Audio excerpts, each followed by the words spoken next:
arms like Idris or Venus to mellow. My blood is different than the blood that you bleed if it's yellow. I'm colder than the Paul Robeson leading Othello. I'm older than the barcode, it ain't easy to tell. The rap giant Henry, they send me deep in the railroad. I'm heavy metal, the rock roller, the rebel without a pause. Perspective is bipolar as ever. I gotta cross the bridge and then burnt it in the ash. A reoccurring dream and then turned it into cash. The reoccurring theme is the hurt lives in the past, but undeniable lessons I learned live in the stash. The breadwinner, the dead center, the head spinner. I heard life is a bitch, I went to bed with her. I once was told to know thyself. How can I grow myself if I don't know myself? The low-hanging fruit for bottom feeders, no top shelf. I chase demons for a lot of reasons, not just health. Seated at the throne, summoning the ghost like a seance. I never take a day off work and never pay off. I wish for more peace on this earth and never chaos. As long as classrooms getting sprayed with the ARs, yeah.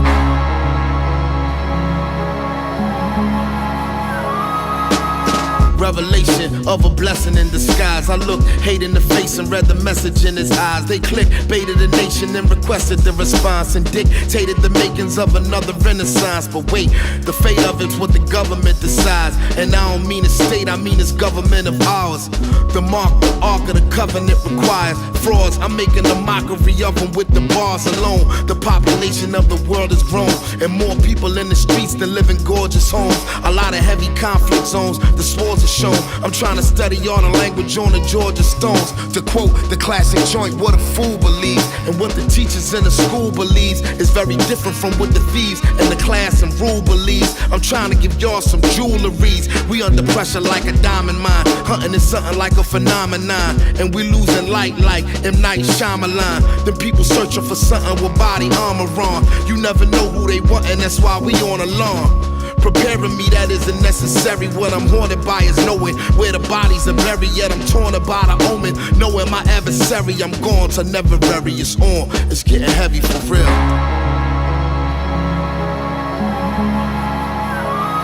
Crazy.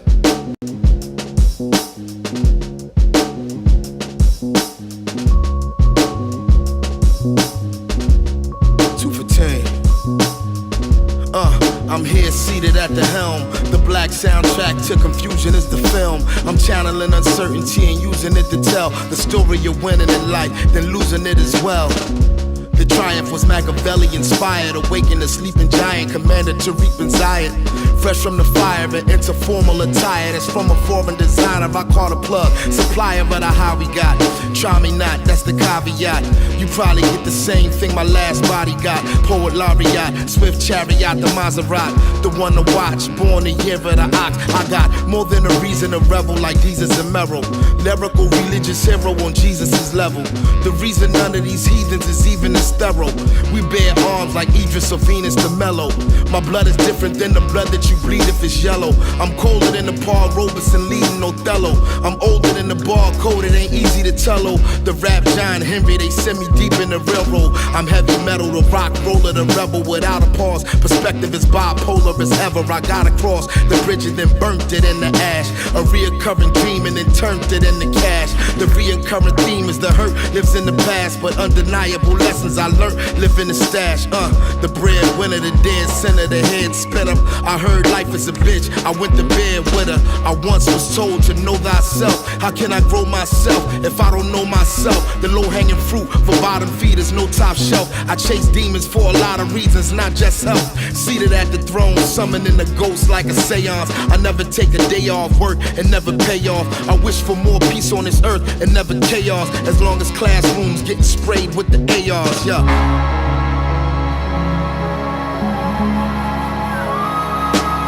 Revelation of a blessing in disguise. I looked hate in the face and read the message in his eyes. They clickbaited the nation and requested the response and dictated the makings of another renaissance. But wait, the fate of it's what the government decides. And I don't mean a state, I mean it's government of ours. The mark, the ark of the covenant requires frauds. I'm making a mockery.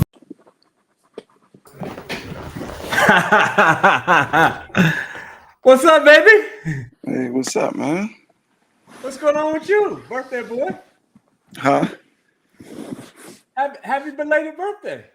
Man, I appreciate it, man. Appreciate you. Let me get you right, man. You're comfortable. trying to get everything situated over here for you, man. Oh, that's what we're gonna talk about. We're gonna talk about you getting situated. Hold on a second.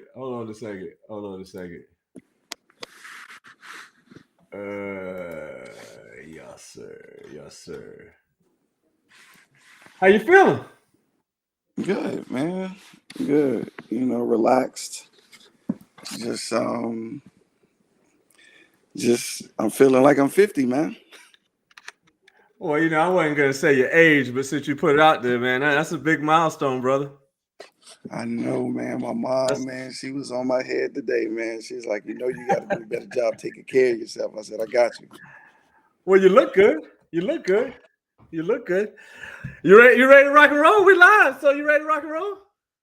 Oh yeah, yeah. Let's do it. All right, man. Lost Letterman.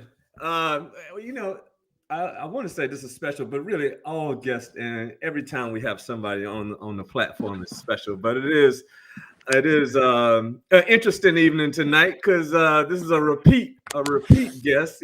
We haven't spoken to Coach Bethea in probably it's probably been about 3 years. But a lot has happened in those 3 years. So he graciously took a little time out of his schedule tonight to get us up to speed on what's been transpiring, not only in the last 3 years, but more importantly, over probably the last 3 months. So what's going on, Dion? Nah, nothing, man. Just like I said before, man, enjoying this birthday week. It was yesterday, but just spending time with the family, man, enjoying that, man, every minute of it.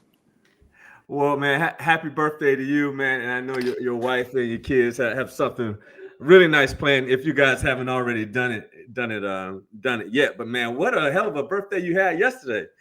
You celebrated your 50th. Yeah. And you signed that new contract, man. You and Stephen A. Both of you guys signed contracts within the last 7 days. So how did it feel to and we're gonna go back, but how did it feel to get that signed, especially on your 50th birthday? Nah, it was a good feeling.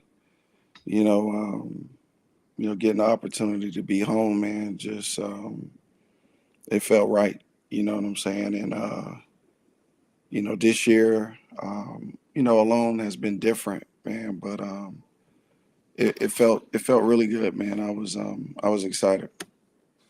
Absolutely. So we got to back it up. So Mhm.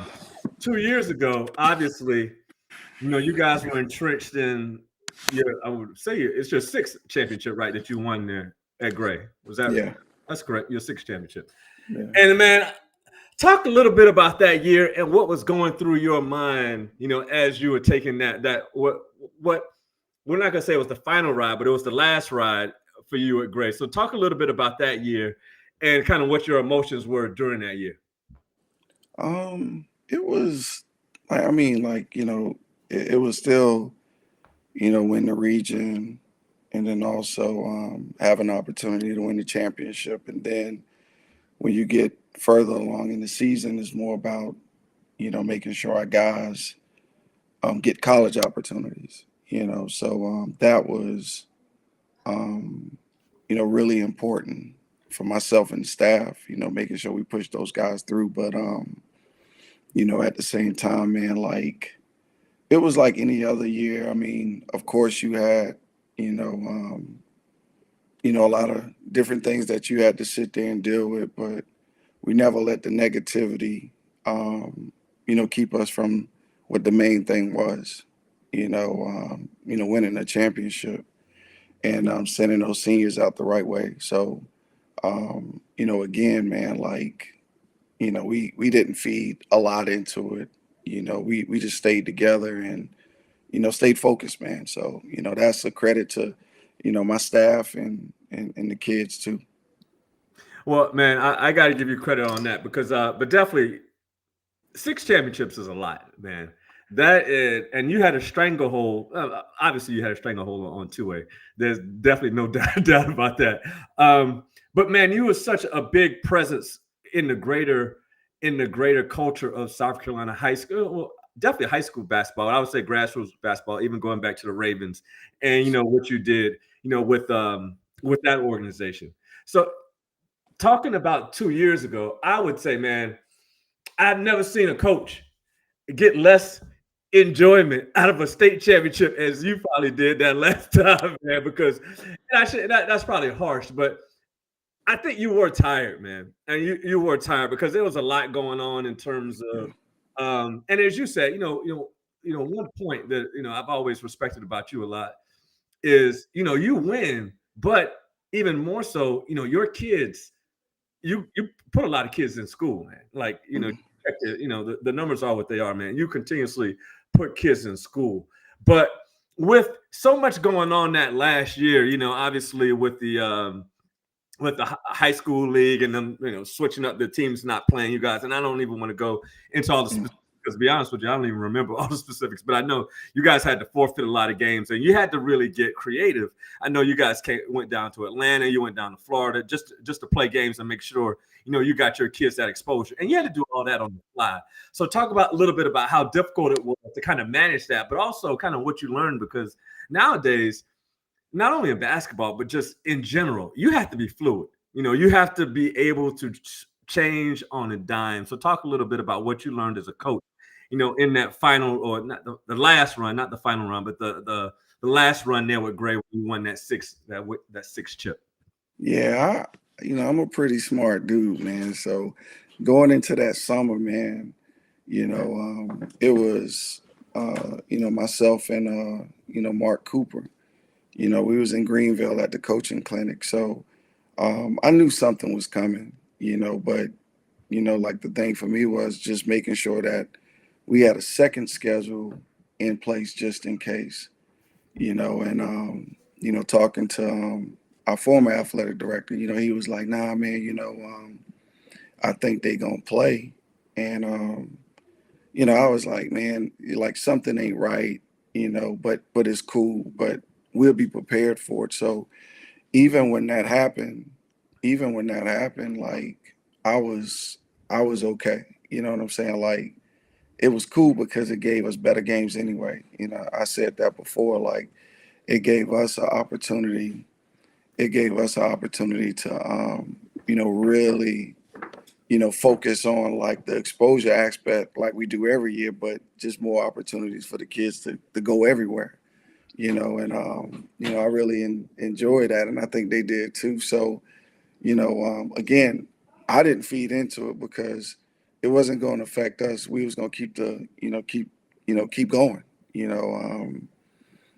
But leading up into, us winning the region because teams didn't play. Like, cool, I take the number one seed. But we knew what it was heading into the playoffs. Like we had to make sure we took care of business. I actually think it helped you guys because you need excitement, and especially in this society nowadays, it's so much stuff going on that when you don't have excitement, people, their attention span goes elsewhere. So just having that built-in excitement. And I know that probably wasn't the primary goal of whoever kind of started that thing, but it brought some excitement and a level of interest to the game that I think wasn't necessarily there before they started that. So in anyway, like we had a conversation. You guys embraced it, which I think was the right thing to do, and you overcame. Well, I shouldn't even say you overcame it. You actually used that as a positive and not necessarily a negative, which probably wasn't what whoever started that what their goal was. But that being said, I got to ask you the question. Obviously, we had Coach Sav on. Coach Savage, yeah. Shout out to Coach Savage. He's got a podcast coming on Lost Letterman, man. So you heard it here first, man. Can't wait to see what Coach Savage has on the platform. But we had Coach Savage on, obviously, and we had Coop and Therm on after him. And we talked about the game that was never played. Ridgeview versus Gray, and I know that you humbly communicated with me after that time and let me know your thoughts on that game. But and the crazy thing is, with all the chaos that happened in your schedule, that was the one game in Columbia that would have made the most sense for you guys to play, because that would have been an epic battle. But with that being said, how do you think that game would have gone if you guys would have played Ridgeview? Well, if Josh was on here, Josh would have been like, yo, he was taking himself. I mean, of course I'm a rock with me and my guys. Okay. It's a it's a shame it didn't happen, for whatever reason. But like you talk about excitement in the city, man, like it's a different culture, man. Like, like losing the Chick-fil-A, of course. But only reason I'm bringing that up is, you talk about Jalik Felton, Great Collegiate Academy versus Zion Williamson, Spartanburg. They like it was going to be that type of atmosphere, Ridgeview and Gray, two of the top teams in the state. So everybody wanted to see it, man. And, the buzz was really, really crazy. And, like I said, I mean, a game like that, it realistically could go like either way, but, like I said, I don't know nobody that wouldn't pick themselves. So, Okay. like, of course, I'm a roll with us, man. But again, if you had Josh would say, well, the game didn't happen, but I'm rolling with Ridgeview. All right, cool. So, but it is what it is. And I respect all those guys, man. They do a good job over there. Josh won another one, man. I'm happy for him. And I got a funny story just real quick I wanted to tell you. So we was playing him in the MLK. He had Christian Brown, my boy with the Braves went to North Texas, James Reese, and he had a crew, and we James had Reese went a lot of places. oh man, so he was at AC floor. We had Jalik Felton, Juwan Gary, Tommy Bruner, Khalil, Mike Marsh. Like great game. It was packed. So I was kind of expecting it to be that way, which by the way, we did come out on top. But the funny thing about the story, so me and Junior sit at the front of the bench together. So it was these guys sitting right behind the scores table where we were at, and they just kept talking. So then me and June started saying something. So then Josh get up, and Josh was like, Dad, we talking trash now? I said, nah, Josh, we talking to your people that you made sit behind our bench. And he started rolling. It never has to come to that point, man, because you know, again, me and you do talk a lot, like offline and stuff, man. And it's truly a brotherhood, we want to uplift each other and we want each other to have success and stuff, man. And yes, we do know it get competitive, but these kids do know each other and, they want to win, and just Yeah. like we want to win. So, and it's bragging rights, man. But, I definitely wish that game would have happened for sure. Yeah, I mean, it's still sharp and steel, and from what you just said, I agree with 120%. Ridgeview would have beat you guys probably by about 2 or 3. There's no doubt about that. But with that being said, Yeah. respectfully, All with right, that man. being said, I like the competition, man, because I mean Oh I yeah. played in a bunch of meaningless basketball games, man, and sometimes you want to play where it means something, regardless of who wins and who loses, because you're gonna win some, you're gonna lose some. But man, just being able to be in that environment and play in that environment for kids and for adults, man, is something that you never forget. And I think sometimes when you play in that environment so much, you sometimes you forget that. But it would have been a great game. But we got some things on the horizon. I'm sure we're gonna get those games back. But with that being said, talk a little bit about the decision for you to leave. And when did that kind of start kind of percolating in your mind as that last or the final season was going on at Gray? Because I know that even before that year, you had opportunities. Obviously you've always had opportunities within the high school ranks, but you did have a few opportunities within the collegiate ranks as well. So let's talk a little bit about when that bug started getting in your head in terms of this might be the right time, and what ultimately led you to go down the path where you chose to go to Georgia Southern.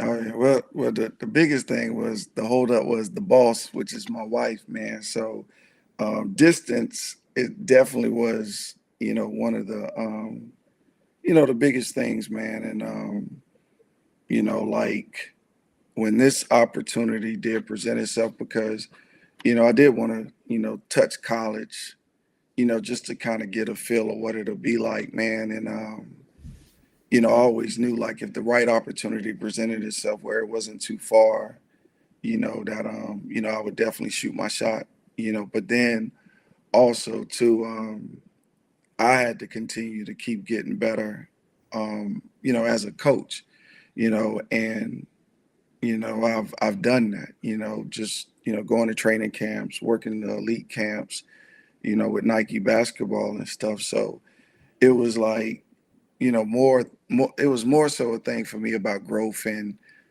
timing, and everything of course is on God's time, man. So when the opportunity, really presented itself, man, like, I was kind of hesitant at first, man, because of so many people that it would affect, like, you talk about your family, even though like it wasn't crazy far, you even talk about like your staff, and even like some of the younger kids that you coach, man. So um, you know, a lot of that played into place, man. But prayed about it, man, and we talked a little more, and she didn't want to stop me from, like one of my dreams. Well, I'm sorry, one of my goals, and getting the opportunity to do that. So it led me down that path, man, at Georgia Southern once CH gave me an opportunity to come on his staff, man. So, he was already 1 year in, and he was like, man, I really feel like you'll be a great asset to us. And the other good part about that was Avante and Braylon was already, or Avante was there already, but Braylon was on his way. So, Well, we're going to get to Georgia Southern next. yeah. Question. I thought Gray made a bad move not making you the athletic director when that job was open. I mean, it doesn't take a rocket scientist to figure that out, that when it was open, that you probably should have been in line to get some serious consideration for that role. And I know that, a big part of, people know you as a basketball coach, but I know a big part of kind of you as a brand is your development. And I know that's something that you're really trying to get to in terms of, obviously a big part of, your coming back is basketball, but equally as big of a part is, they've given you, or you've earned a role in an administration now at Gray as well. But just talk about if that factored into your initial decision to kind of take this sabbatical and go take the college route and kind of recharge the batteries and kind of reassess some things. Oh yeah. Well, like some of that was in play too. And, again, our conversations that we have, man, like, I don't like pointing the fingers because, one, Heisey is a great hire. He's doing a great job there. But then I think I dropped the ball because I should have been focusing more on the professional development side, like to better myself, to be more organized. Because when you got, great people around you, like Mark Cooper, who's super organized, like he made, my job so easy. So, like, I gotta take responsibility, for myself and my action, like, to be better, at being organized. And part of that too, man, like I should have been speaking up more to, to go to a couple conferences and stuff, because you're right. I mean, like, I do deserve that opportunity, but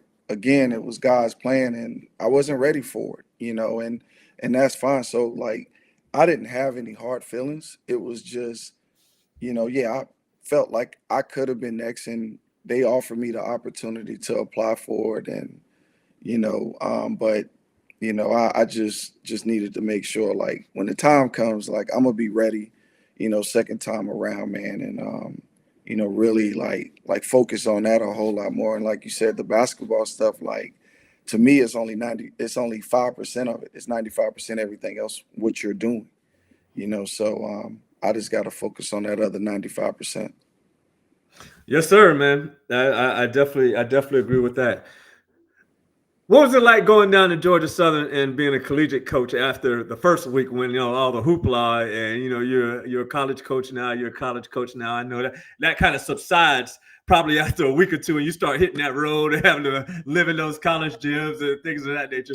What was that transition like? And not even taking into consideration that you're away from your family, because Yeah. I know that was really tough. But what was that transition like?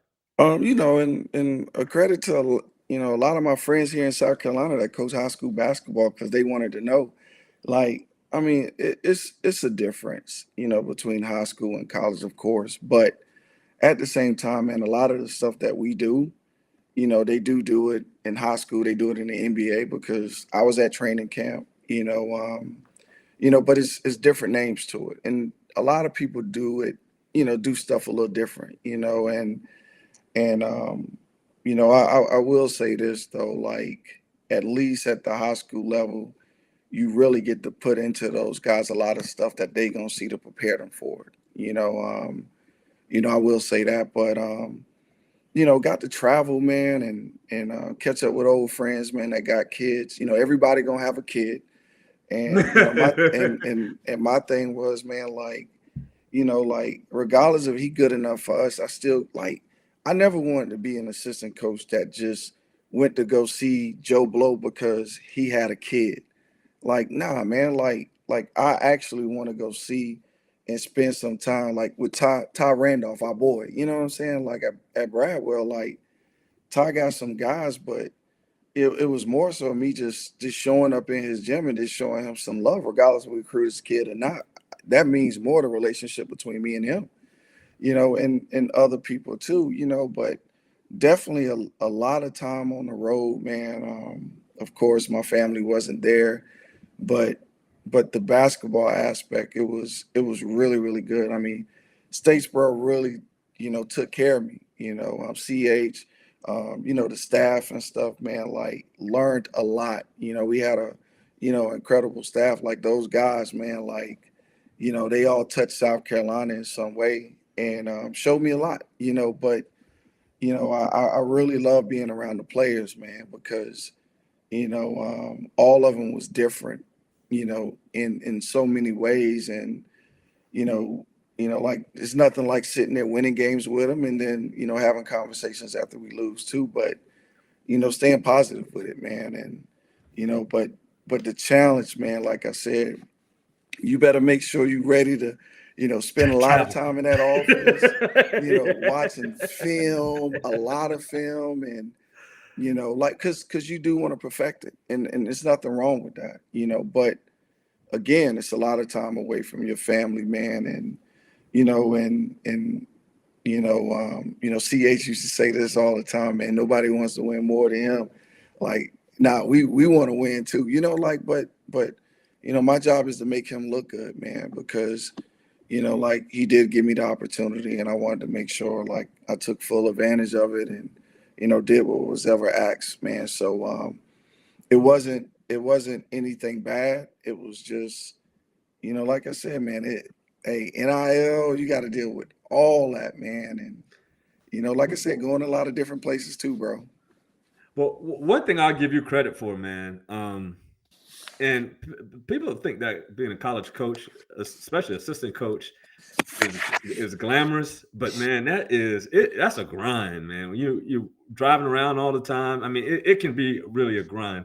And one thing I got to give you credit for, man, you kept a really positive attitude, man. Every time I talked to you and I would see you on TV, man, you were always positive, man, and you kept that good energy. And I know it was difficult, being away from your family, your kids, especially, you got kids who are still growing up, so it wasn't like they're grown. So I know that was definitely a difficult thing to do. But also, my next question would be, what did you learn from not being the head guy anymore, and kind of taking a step, not a step back, but looking at it from a different perspective that you think you're going to be able to bring to Gray? Well, all my assistants were great, man.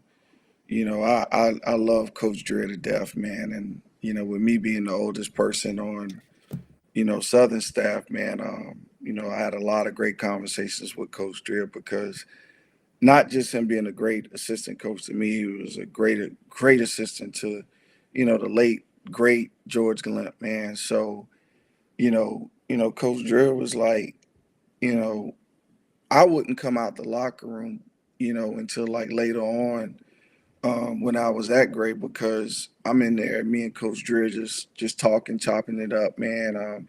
Like it can be a semifinal game, it can be the state championship game, and like he really showed me what a great assistant looked like.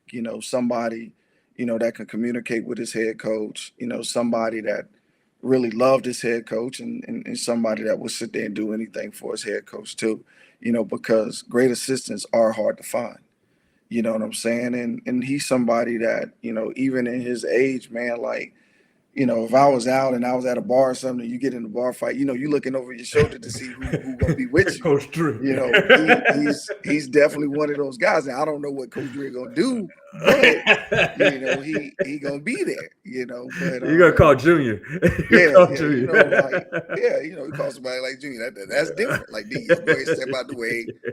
I got this. All right, cool. But Right. but just looking at him, man, and and how he was with me, man. So, like definitely wanted to make sure we had a positive energy, man, because, like, every day ain't gonna be your day, and you gotta have people around you that can put a smile on your face and make it better. So that's what I was bringing, like bringing to the table, like, outside of the basketball stuff, man. It's just, I gotta have people around me that's fun, because I'm fun, like, I just love that type of energy. Like, yeah, we can smile and, joke around, and then, when it's game time and stuff, it's time to win. It's winning time. It ain't game time, it's winning time.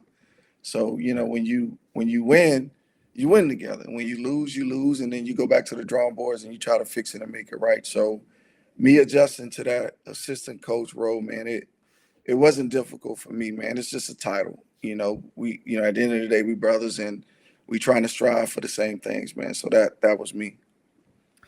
And I always kind of viewed, but what the hell do I know? As it was kind of a 1 year thing for you anyway. I knew I didn't think that you were going to stay in Statesboro that long, because I mean I just knew that, you were going to go back to your family and be with your daughters on a daily basis. But with that being said, when did the opportunity at Gray kind of start percolating? Is this something new, or is it something that you guys had been talking about? Nah, I mean, it wasn't even like that, man. Like, you know, I was just focusing on winning games, man, with the staff there. And I mean, like, when you do good by people, man, people always check on you and stuff like that, man. So it wasn't just one person. It was like, a lot of people, just Hmm. reaching out, just seeing how the transition going, and finding out like if I'm in Columbia, or I hear you in Columbia, something like that. But it was never something where I was like out hunting, trying to, put myself in a situation to be back or something like that. Like it wasn't anything like that. It was more so just trying to explore many ways, to get, back to the city. And I mean that, like, I don't have no reason to lie about that. But I was even contemplating like taking a year off just to kind of, you know, kind of refocus and get myself back together on what was next for Dion. And but an opportunity presented itself, man, and you explore all your opportunities, you know what I'm saying? And you try to make sure that it makes sense, man. And like I said, at the end of the day, man, it was just more so like get to do what I've been doing, dropping my kids off at school, seeing them in the morning, and seeing the wife and helping her, even more, man. And me being happy. And one of my former coaches coached me in high school, Robin Bacon, man. And I mean, he called me for my birthday. He always checking on me and stuff. And he gave me something that was real important, man. And I really, I'm really gonna stick to this, man. He said, you got to make sure you're enjoying your journey in life. He said, because no matter what you do, at the end of the day, you got to be happy.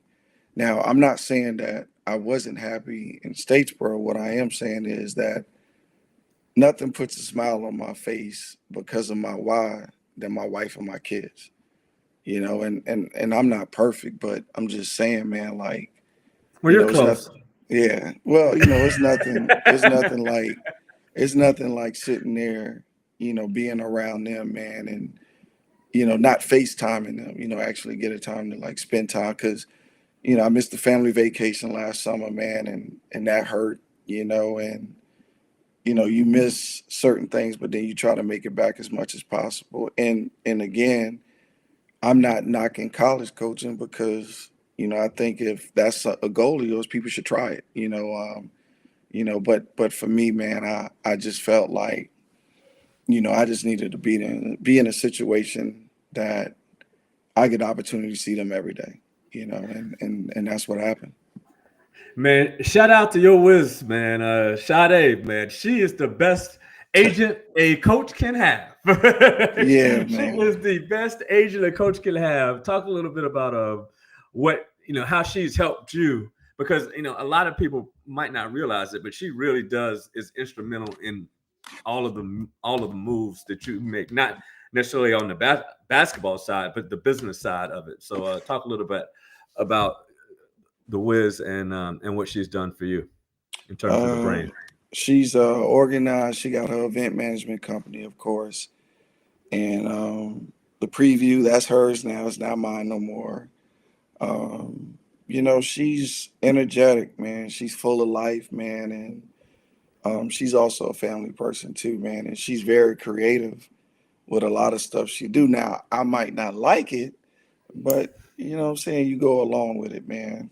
Just to make sure it ain't no issues, man. But um, like I lean on her, and she lean on me at times too, man. But she'll tell me if something feel right and it don't feel right. And she never wanted to be something where, I had an opportunity to come home just because of them. She was like, do what's in your heart. And I mean, when she said that, she already knew what the answer was, Right. but like she's like, not only my wife, she's like my agent.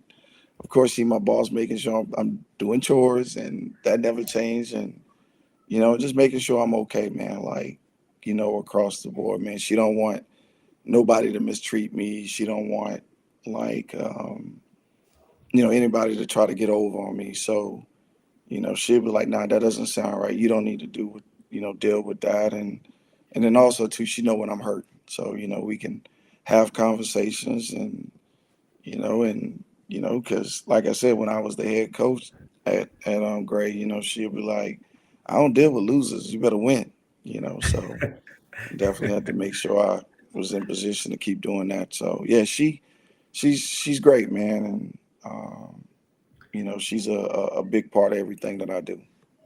Well, I think she definitely holds you accountable and keeps you moving, and we all need that in terms of keep moving forward. With that being said, I think one of the great things about your position specifically, and we'll get into a lot of the administrative stuff, but you don't teach, right? Nah, nah, I won't And I think, both my parents are teachers. And I mean, I got shout out to teachers. I love teachers to death.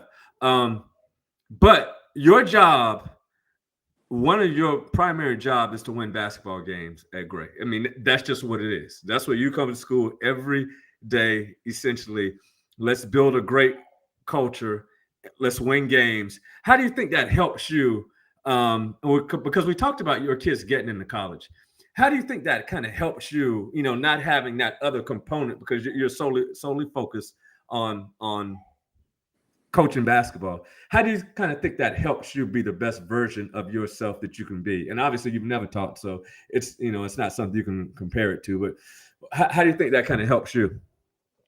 um, well, like my value, of course, more than just basketball, just because the Right. resources and all that. But no, I get what you're saying. I think that the biggest thing is, man, like you talk about culture, and being having a relationship where you can sit there and trust one another, and and people knowing that you care about them. So, you know, and again, that you got their best interest, man. Like, I make it more personable, man, because I do want to, like, be invited to like a wedding or, any of that stuff, man. Like, when my guys call me now, it's nothing I won't do, Right. but, like,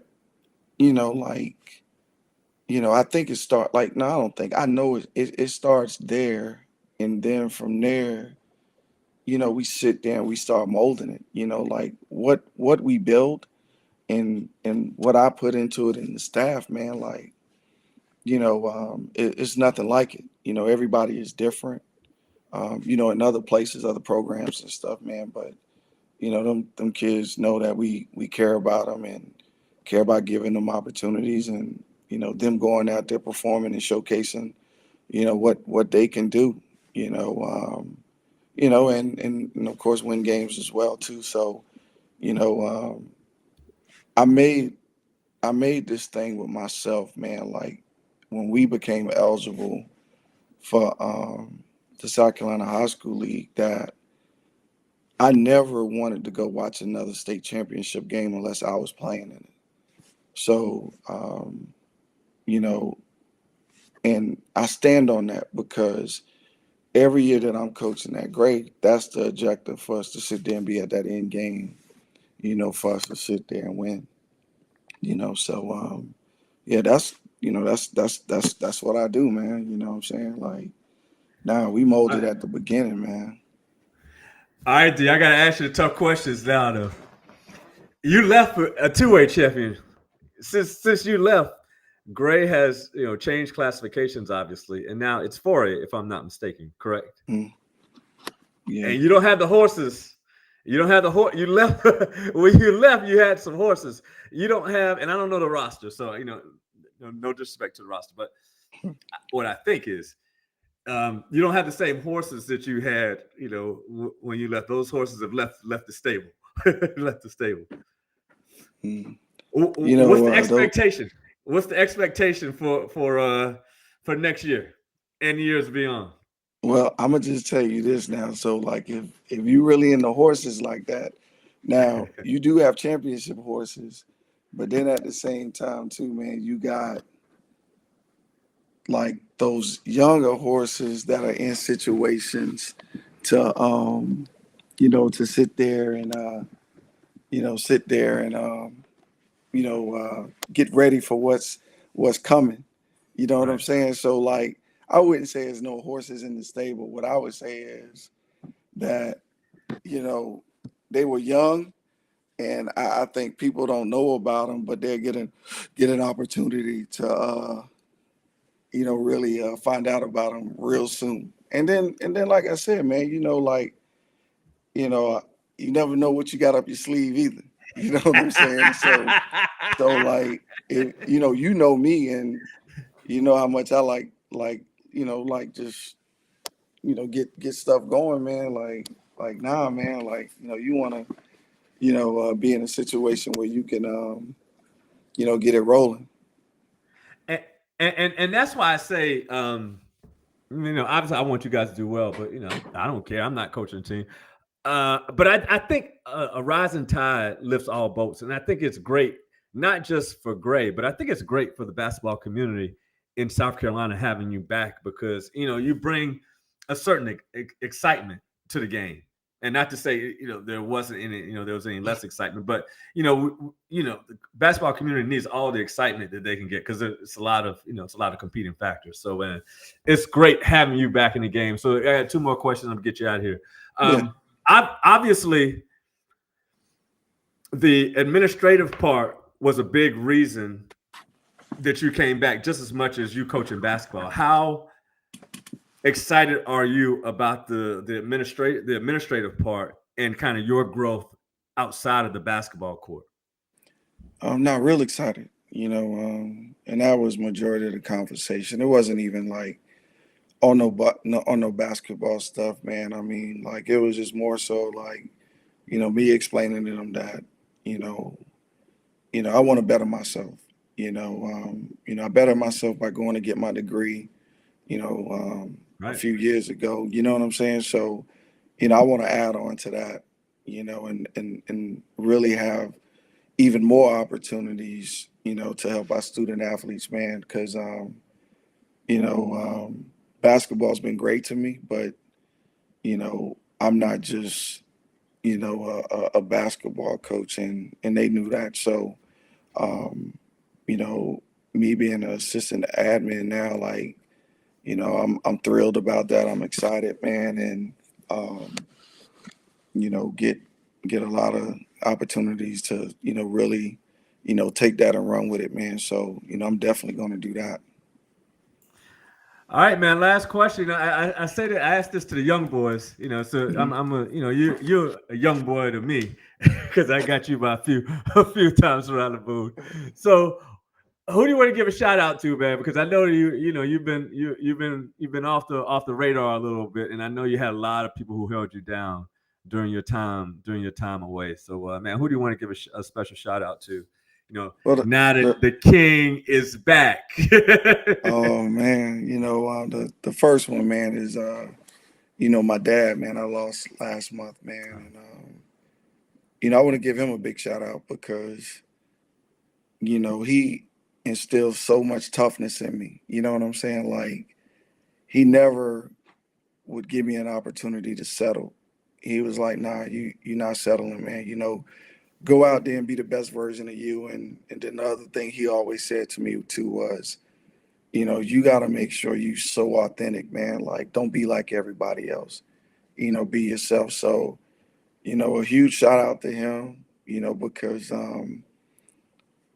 like that was like another reason. I'm gonna just go ahead and say it that I did want to get back to the city, man, because you know, uh, family is very important, for any and everybody. And, shout out to everybody that reached out to me too, man. Got a lot of love on that, man. And it really helped me through it. But being there by yourself, going through that, man, that's tough sometimes. But, Right. I want to shout out my wife and my girls, man. My mom, she came down to Statesboro a couple times and watched some games, even came up to Rock Hill. And, you know, outside of Shawty and the girls, she might be number one, and you know, everybody asks with me coming back if the band was getting back together.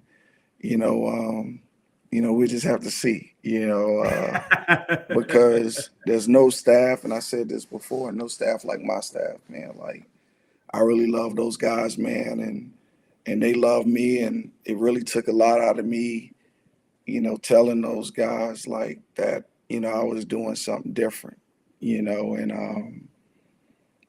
but you make amends with it, man, and you put it in the past, and you just try to be a better version of yourself, and then also too, man, like Georgia Southern, man, like from CD, Right. who's the athletic director, T Ham, he a Hall of Famer, the whole staff, basketball staff, man, and everybody in Statesboro that showed me love, man. And then the welcome home, next Thursday, man, at the press conference, gonna be crazy, because you know.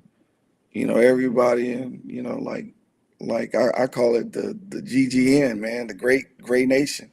They show me a lot of love, man, and they super excited, about me touching down, back over there and welcome me with open arms. And you know, Dr. Newsom and Marty and Miss Hallman, man, like, and even Coach Heisey, you know. Everybody over there, they all been super supportive and been real loving, man. And to have an opportunity to go back, which is not rare, you know, um, definitely gonna make it bigger and better. So you better believe that. Yes, sir, man. I mean, yeah, I kind of like the way you are great, like Saban at Alabama. I mean, you when people think of Gray, they think of you. In my opinion, they don't think of anybody else. They think of you. So, but with that being said, they're gonna be ready to beat you next year. Oh my goodness, they're gonna be ready to beat you next year. So you better get those horses. You better get those horses and put them in the barn because they're gonna be ready to come up in there. So man, Oh thank, man.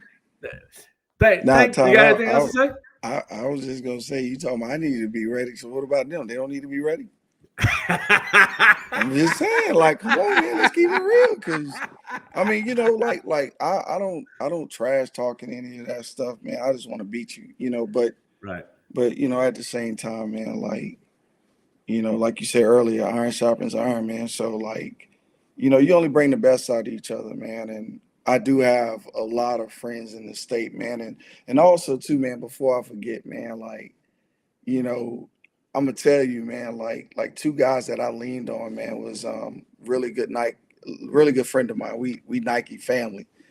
Sherman White, that's at Pace. And Sherman was huge for me for my decision because he did the same thing I did. He just didn't go back to Miller Grove. He went to Pace. And Sherman just kept it real, man. And he gave me a lot of great feedback that helped me. And then the other one was Thomas Ryan, man, because Thomas Ryan, man, he's been so solid, man. And when you like put a map up of South Carolina and you put high school coaches like dots of certain areas like that are real important. He's definitely a pioneer in that area up there, man. And Thomas gave me some kind words, man, and he was very supportive, man, and like helping me make the decision to, we talked for about an hour, man, and and then too, like a guy like Thomas, when he sit there and he said, "Yo, bro," he said, "I miss seeing you in the state," like that only makes it that much better because he was like, "Yo, Right. now we done had some great games, like we got many more that we got to go ahead and finish." So, definitely those guys, man. Like they helped me, and then you, man. Like, shoot, man, I don't know how many times I done called you, like, and I can be down, up, it didn't matter. We had great conversations. So I really appreciate you and your friendship, man. I mean, well, Yes, it ain't sir, man. friendship. It ain't friendship. It's the big brother. So I really appreciate the big brother. Hey, Todd, I gotta tell you this, man. I'm gonna let you ride, man. So they was asking me, they was like, "Yo, so are you letting the hair grow back?" And then I put my hand over my face and I said, "Yo, it might be over, man." Man. So Yeah, I feel like this is 23, man. Just enjoy it. Just enjoy it. that's it, brother, man. But nah, I appreciate you, man, and thanks for having me on, man. It's always love, man. So It's good. It's good for you to be back, but man, I appreciate you making the move, man, because a lot of people just talk about, and even if regardless, always bet on yourself, and I love the fact that you bet on yourself and you're continuing to grow. And we're gonna be with you whether you're gray, whether wherever. We don't care where you are because we don't follow schools, we follow people. So that's just what it is. hey, So make sure why you ain't adding it that I don't bother nobody either, because I don't bother nobody. I mean, you got to put that in there. I don't bother nobody, man. You bother people about winning. That bothers people. Oh, That yeah. bothers people. So and that's not bad. You got no apologies for that. So man, much respect to you, brother. And you're gonna be doing the car wash this week. The car wash is when everybody asks you to come on this show. So you gotta talk to everybody. And we definitely appreciate you coming on here first and spilling the beans about Coach Dion Bethea being back in Columbia and being back at Great Collegiate Academy. So, man, much respect to you, brother, man. And I will see you in Rock Hill for wherever the South Carolina basketball coaches. So hopefully it's in Rock Hill. All right. We'll see you there. Hey, make sure you post my video, man. I will. Nah, man, I was messing with you, man. Don't I post all of them? No. I got you. All love, brother. All Salute. right, man. Appreciate you, man. Yes, sir.